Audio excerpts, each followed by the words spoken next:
the US will not impose new limits on Ukraine's use of American weapons if North Korea joins Russia's war. This is what the Pentagon has said. As NATO said, North Korean military units had been deployed to the Kursk region in Russia. The North Korea deployment is fanning Western concerns that the 2.5-year conflict in Ukraine could widen even as the tension shifts to the Middle East. But here's what the NATO Secretary General had to say. Today, I can confirm that North Korean troops have been sent to Russia and that North Korean military units have been deployed to the Kursk region. The deployment of North Korean troops represents, one, a significant escalation in the DPRK's ongoing involvement in Russia's illegal war. Two, yet another breach of UN Security Council resolutions. And three, a dangerous expansion of Russia's war. NATO calls on Russia and the DPRK to cease these actions immediately.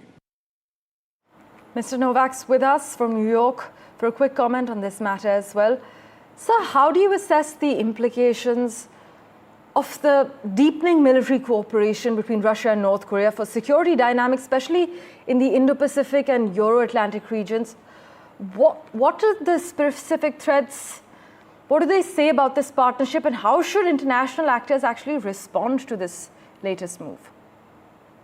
Well, this just goes to show this is probably the biggest example of the failure yet that we've seen for any attempt by the Western countries or other countries in the world to try to stop this conflict. We're not doing a very good job of it. Now, I can tell you why the United States has failed at this, because the Biden administration, the Biden-Harris administration, has invested many, many years in a massive amount of hatred and demonization of Vladimir Putin.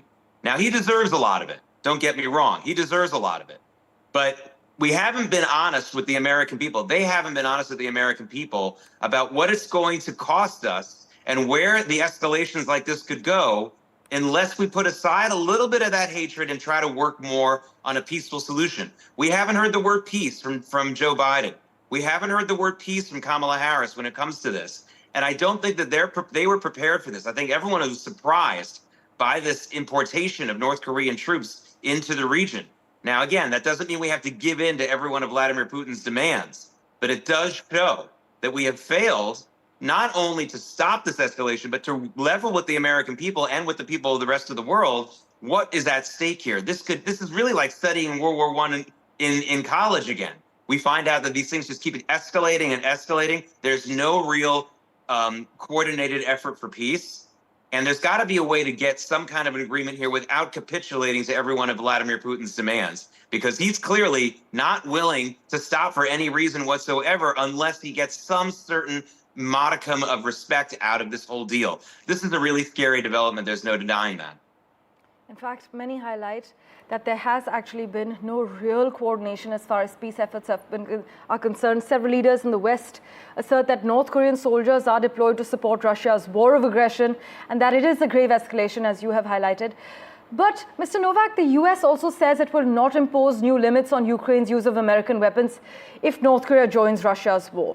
What implications can we anticipate in this scenario? Well, you know, and Vladimir Putin has said that if those weapons are, if the Ukrainians can use all of our weapons, that means they'll be able to strike deeper inside Russia. And Putin has said if they strike deeper inside of Russia, they will also strike deeper inside the Ukraine, and maybe even some other NATO, some countries in NATO will be attacked. I mean, this is textbook escalation, no solutions. You know, I'm asking myself this question every single day.